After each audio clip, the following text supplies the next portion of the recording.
16 dahil siya, for God so loved the world that He gave His only begotten Son, that whosoever believeth in Him should not perish but have everlasting life. So, katong kuan, bigatin Son, mo na din hinahitabo ang solusyon sa iyahang gusto sa iyahang masterpiece sa nga mabalik ta dahil sa kalibutan.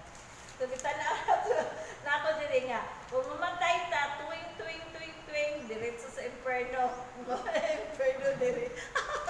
Simple na no?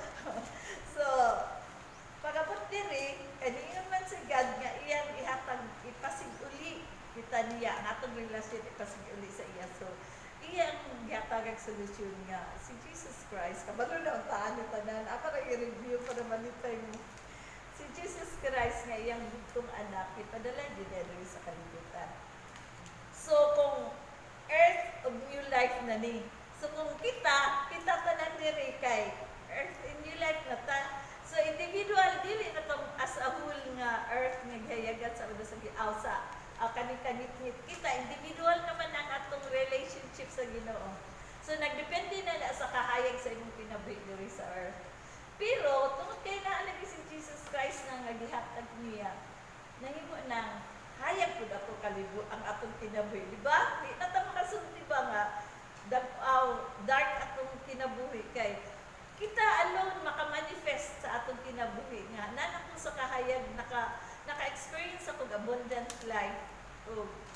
Tungod ana, tungod kay ang gidawat nito umago nga si Jesus Christ, ayan gisulti nga, si Jesus Christ is the way, the truth, and the life. So, siya na gina-bridge. Mo gyapon ni ka Pastor Brian nga, siya gina-tulay, wa na'y lain. Wa na'y lain nga tulay niya. So, kung kita, gikan din patay, or mamatay ta, so, ang ato kinabuhi, maglakaw na baya sa padulong sa heaven. So, kung nato sa path ni Jesus Christ, nato sa way, abundant na, di na ito mahulog. Di na ito mahulog din sa inferno. Kay grabe ni ka siminto ng path ni Jesus Christ, kaning yang way. So, kung matinganit ako nung cruise man, hindi rin ta. So, kailangan tayo mga trials, pero, pwede kanang kaya na nato i-climb up ang ato mga trials going to heaven. So, labi paminaw nga, yun ano ka simple good ang gusto sa Ginoo nga mabalik atong relationship sa iya. So, karon wala na si Jesus Christ dito sa kalibutan. Pero iyan gibilin nga, I am the way, the truth, and the life. Kita, di ba na namantas ang atong kinabuhi, nagdepende naman din kang Jesus Christ, na natay Holy Spirit sa atong kasing-kasing nga mo ay mag-lead nato diha kay Jesus Christ. So karon kay wala na si Jesus Christ, so ang siya sa heaven, kita na pud ang mahimong the way, the truth, and the life. Aron ang tanang mga tao nga mohayag pud ilang kinabuhi. So bear in mind nga sa atong pagluwas sa Ginoo sa atoa, himuon ta niyang instrument pareha kang Jesus Christ nga the way, the truth, and the life punta.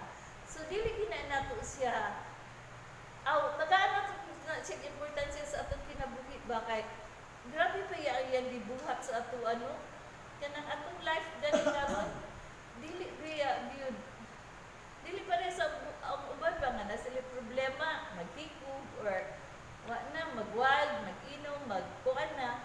Pero kita kay nahimo naman sa tagdalan para kang Jesus Christ kay gianak ng tanigad as child. So, para kang Jesus Christ, siya nga itong example nga sa atong kinabuhi, mahimo pud tang way, the truth, niya ato silang dadon sa eternal life. Mao daw ako mo. I am the way, Jesus said, I am the way, the truth, and the life. So, pwede na sa inyo, si Diding, I am the way, the truth, and the life sa akong silingan, sa akong mga igsuon, sa akong sa pading, kay Manding.